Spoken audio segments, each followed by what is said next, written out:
Hola, bienvenido a un nuevo video. En esta oportunidad voy a estar revisando el quinto capítulo del libro Investigación sobre los principios de la moral de David Hume. Bueno, en realidad no voy a estar revisando todo el capítulo porque este capítulo, al igual que fue el capítulo 3, se divide en dos partes. Así que voy a hacer un video por cada una de las partes del capítulo para que no quede tan extenso el video y aparte para poder abordarlo de una mejor manera. El capítulo se titula ¿Por qué agrada lo útil? Y en la dinámica de los otros videos que he estado revisando este libro, voy a ir leyendo las citas que remarqué de este capítulo cuando lo leí y comentando qué es lo que entiendo de esa cita o qué es lo que me transmite. Así que bueno, vamos con la primera cita que dice así. Podemos observar que en la vida ordinaria siempre se apela a la utilidad y se supone que no puede ofrecerse un elogio mejor a ningún hombre que exponer su utilidad al público y enumerar los servicios que ha prestado a la humanidad y a la sociedad. De aquí de esta cita podemos empezar extrayendo dos ideas principales.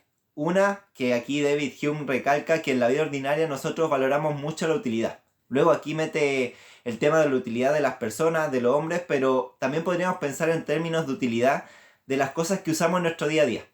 Cuando consideramos algo útil nosotros, de lo que usamos en nuestro día a día, como podrían ser herramientas, libros, diferentes artículos, como ya sean más analógicos o también digitales, que usamos en la consecución de algunos fines que probablemente tengamos como individuos.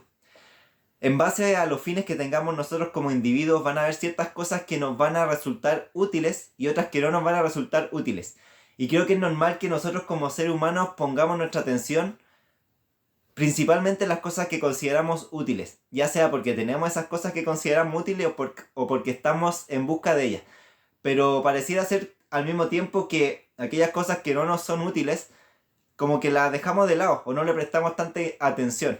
Y aquí un tema que me gustaría, o una idea que me gustaría como recalcar en esta parte, es que la utilidad de una cosa en sí, de una herramienta, de una idea, de cualquier tipo de cosa que podamos imaginar, no va a depender tanto de la cosa, de la idea en sí, sino más bien de los usos que nosotros queramos darle a esa cosa o a esa idea. O sea, para algunas personas un tipo de herramienta va a resultar útil y para otras personas no va a ser útil porque tienen fines diferentes. Entonces necesitan distintos tipos de herramientas. Aquí entonces, recalcando nuevamente la idea, la utilidad no sería algo intrínseco a cada una de las cosas, sino en la medida en que esas cosas pueden contribuir a un cierto tipo de fines, los vamos a considerar como útiles o como no útiles. Esa es la primera idea en la que me hace pensar esta cita.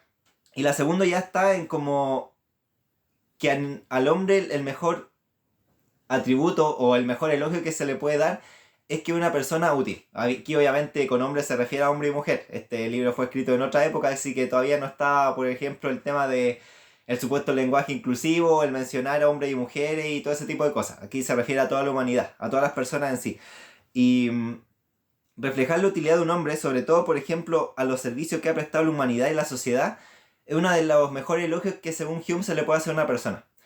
Y entendiendo que él entiende que ese es como el mejor elogio, también podríamos entender que para él una de las cosas más apreciables en un ser humano es que este ser humano pueda reportar ayudas o beneficios más allá que para sí mismo a un nivel social, como a otras personas, ya sea en su comunidad, en un entorno cercano, o a un nivel más macro, así por ejemplo líderes que han destacado por impulsar cierta idea o cierta iniciativa en beneficio de algún grupo determinado. Ese tipo de cosas son muy apreciables, por lo que nos transmite aquí implícitamente David Hume en la cita que acabo de leer. Vamos con la siguiente cita, ya que también como que aborda un poco esos temas también en la otra cita, así que prefiero dejarlas para ese momento. Dice, por consiguiente, debe admitirse que las virtudes sociales tienen una belleza y afabilidad naturales que anteceden a todo precepto o educación, y que desde un principio las hace recomendables a la humanidad, aunque no haya sido instruida, y se apodera de su afecto. Y como la utilidad pública de estas virtudes es la principal característica de la que derivan su mérito, se sigue que el fin que tienden a promover debe sernos de algún modo agradable y debe apoyarse en algún afecto natural. Deben agradar ya por consideraciones de interés propio, ya por consideraciones y motivos más generosos. O sea, aquí también recalca un poco esa la idea, que nosotros valoramos ya sea cosas, o en este caso haciendo más énfasis ya en otro tipo, o sea, en otras personas, en las cosas que hacen otras personas, nosotros valoramos la utilidad de esas personas, de las cosas que hacen, en la medida, primero puede ser que interesen un interés propio de nosotros, o también de que de que promuevan o contribuyan a un interés más general. Y en la medida que contribuyan a ese interés más general, por más que no nos beneficie directamente, nosotros también vamos a apreciar esa contribución que se hace porque vemos algo de belleza o virtud en ese tipo de acciones. Entonces aquí también hay que entender que al ver cómo se valora eso en otras personas, probablemente en nuestro interior se va a desarrollar una motivación, como un impulso a también querer contribuir a causas que vayan más allá de nosotros mismos como seres humanos. Yo creo que también aquí, como pensamiento mío, de acuerdo a otras cosas que he leído, también otras cosas que he pensado, el ser humano, si se encierra en sí mismo, si se pone a velar solamente por intereses propios, creo que se condena a sí mismo a una situación de insatisfacción. Porque el interés propio o los deseos egoístas que uno podría tener siempre van a ser muchos. Y una vez que consigamos una cosa, probablemente vamos a querer conseguir otra y así sucesivamente. Por lo tanto, siempre vamos a estar en una situación de carencia a nivel individual, comparando nuestra situación actual con la situación en la cual nos desearíamos encontrar. A un nivel egocéntrico yo le llamo, porque es nuestro ego al final el que viene a instaurar cierto tipo de deseos, cierto tipo de cosas que queremos lograr y que supuestamente en el logro, en la tenencia de esas cosas, se encontraría la felicidad. Y no el simple hecho de estar aquí y poder hacer lo posible hoy en día por conseguir cierto tipo de cosas. Y siguiendo con esta línea también,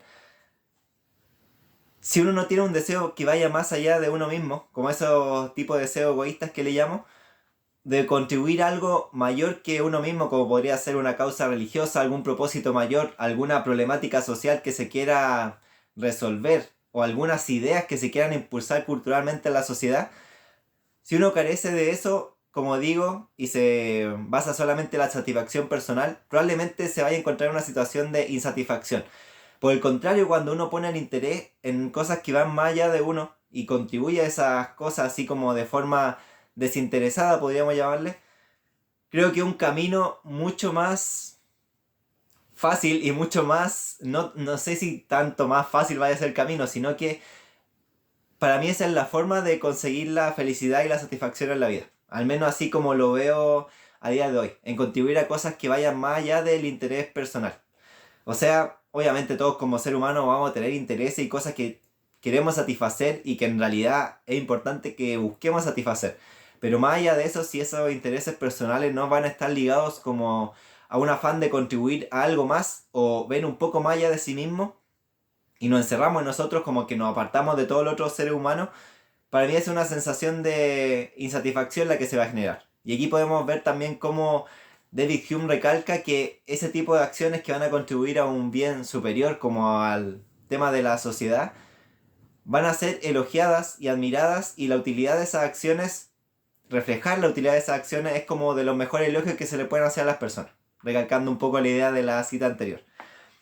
Luego vamos con la tercera cita que tengo remarcada aquí, que dice: se ha afirmado a menudo que, como todo hombre tiene una fuerte conexión con la sociedad y percibe la imposibilidad de subsistir en soledad, está por ello a favor de todos estos hábitos o principios que promueven el orden de sociedad y le aseguran la tranquila posesión de una bendición tan inestimable.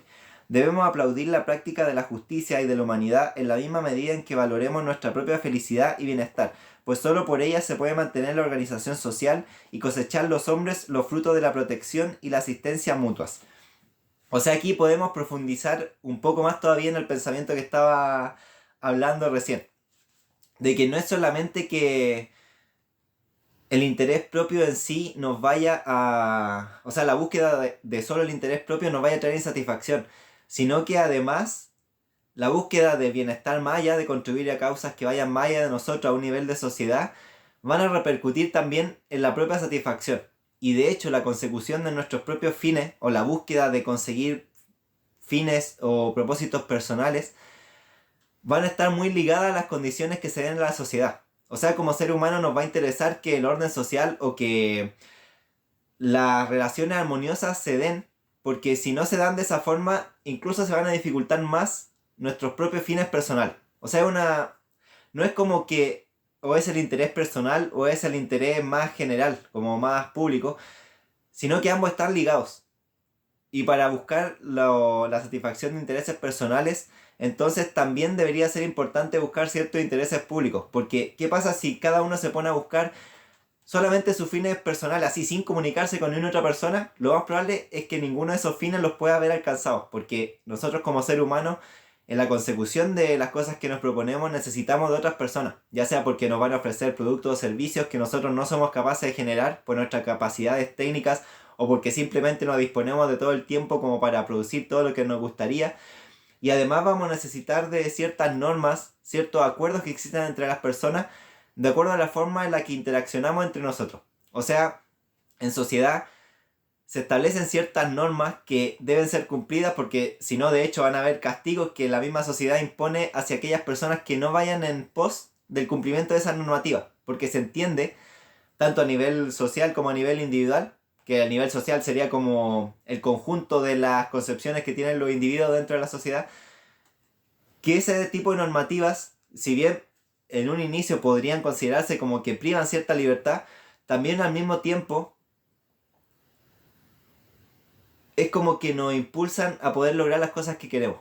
Porque si no existieran ese tipo de restricciones, en realidad cualquier persona podría hacer lo que quiera y se menoscabarían aún más la búsqueda de los fines personales. O sea, por ejemplo, cierto tipo de sacrificios de libertad que se pueden hacer o que de hecho se hacen cuando uno elige formar parte de un grupo mayor, también nos benefician en la medida que tenemos más claro el término de las reglas del juego que tenemos que seguir para poder conseguir las cosas que nos propongamos.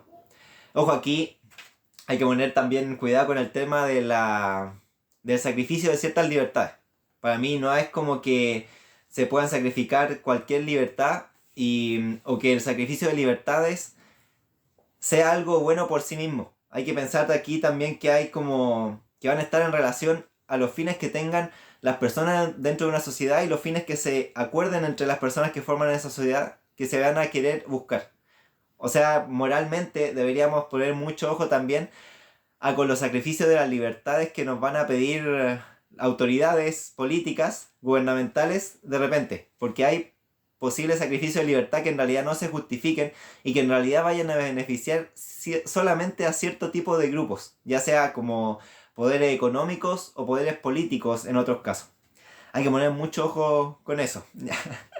Vamos con la cuarta cita que dice: una acción noble, valiente, generosa, realizada por un adversario, exige nuestra aprobación, aunque sus consecuencias puedan considerar perjudiciales para nuestros propios intereses particulares. Esta es una cosa que me llama la atención. O sea, hay cosas que hacen los seres humanos, como ciertas virtudes que se podrían reflejar en su accionar, que vamos a valorar incluso cuando las personas que reflejan esas virtudes no estén de acuerdo a nuestros propios intereses. Me pongo a pensar en un partido de fútbol. A mí me encanta el fútbol, así que vamos a usar el fútbol como ejemplo. ¿Qué pasa cuando un rival me gana un partido pero ha jugado bien? Ya sea como ciertos jugadores del otro equipo o el equipo en su conjunto ha jugado bien. Yo, porque vayan ganado, probablemente voy a estar como bajoneado porque perdí el partido, pero al mismo tiempo voy a reconocer que el rival jugó bien. O sea, operó dentro de las reglas del juego y aparte tuvo un desempeño mucho mejor que el mío. O sea, soy capaz incluso de admirar cosas de mi rival, en este caso rival deportivo. También en temas de política podría darse esto. Por ejemplo, la derecha hace una campaña excepcional. Logra llegar al poder, logra hacerse con la presidencia de la República por una campaña que la hizo fenomenal. O sea, en términos de identificar cuáles son los problemas que tienen en la mente las personas, identificar qué políticas quieren esas personas que se impulsen y al mismo tiempo basar su programa en la promulgación de esas cosas que la gente precisamente quiere que se hagan y que de las cosas que quiere escuchar. Como decir lo que la gente quiere escuchar. Logra identificar esas cosas y por lo tanto hace una campaña excepcional. Los de la izquierda obviamente estarían amargados porque no consiguieron el objetivo que era ganar la campaña. Pero al mismo tiempo, o sea, si tuvieran la mente abierta y no se diera como este fanatismo que se da muchas veces en política, podrían identificar cosas que hicieron los del bando contrario, entre comillas, que son admirables. O sea, no descalificar el trabajo que haga otro bando solamente porque es de otro bando, sino también rescatar las cosas positivas que se hacen ahí, ya sea a nivel estratégico, como para hacerse con el poder, o a nivel de política.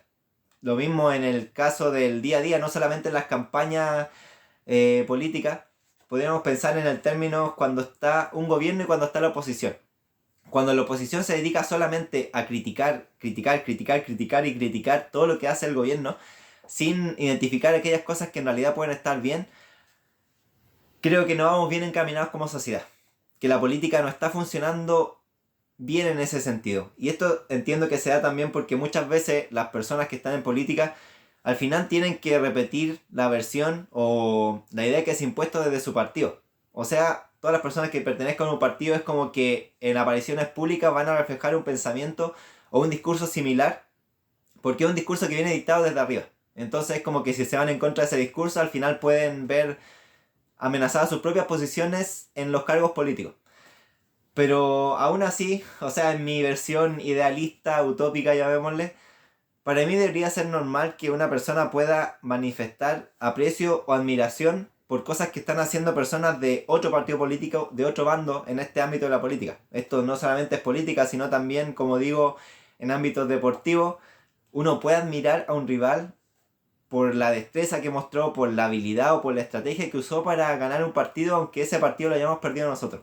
Entonces eso para mí es lo que viene a reflejar aquí lo que nos dice Hume en esta cita.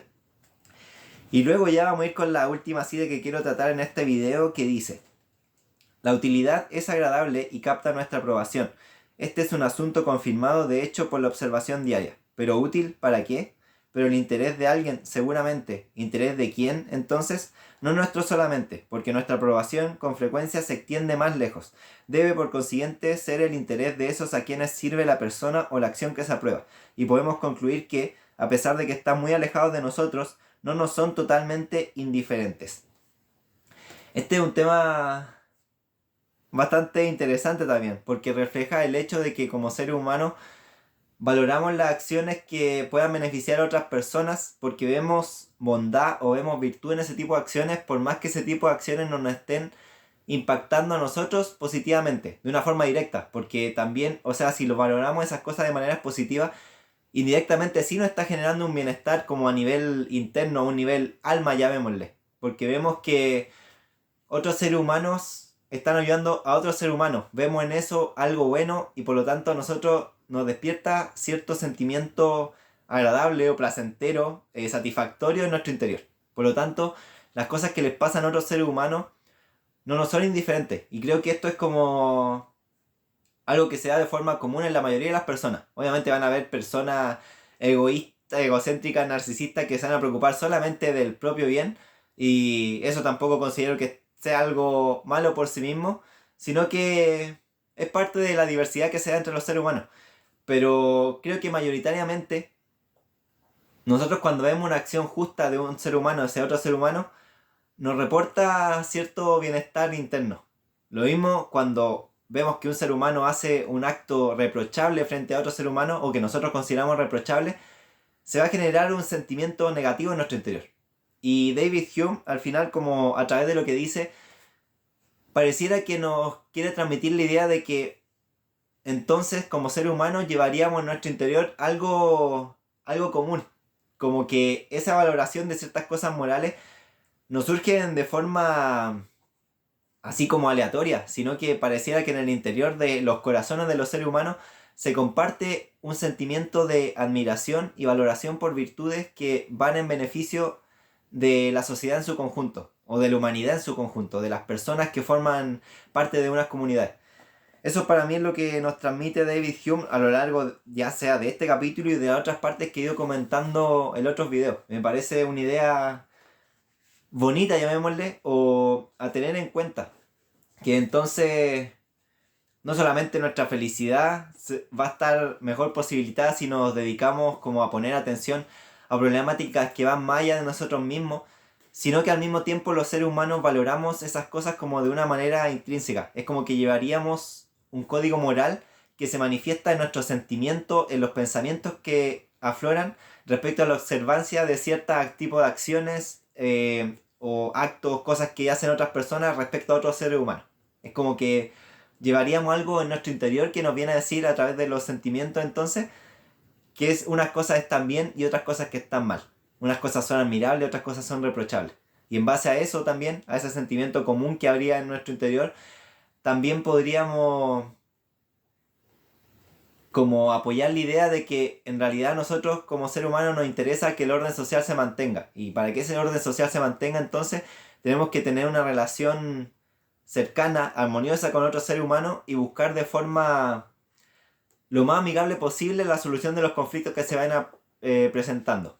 Porque entendemos que el orden social es algo importante y que no lo vamos a romper por cualquier cosa. Y que de hecho no nos interesa romperlo, sino buscar las maneras de ir llegando a acuerdos y avanzar en conjunto. Esa es como la conclusión que me transmite lo que he ido revisando de este libro hasta este momento. En el próximo ya vamos a estar revisando la segunda parte de este capítulo, pero por ahora lo vamos a dejar hasta aquí. Así que te agradezco si llegaste hasta este punto. Si tienes algún comentario, cualquier cosa que te haya despertado este video, déjalo en los comentarios. A mí me va a gustar mucho poder leer eso. Y nos vemos en una próxima si la vida lo permite.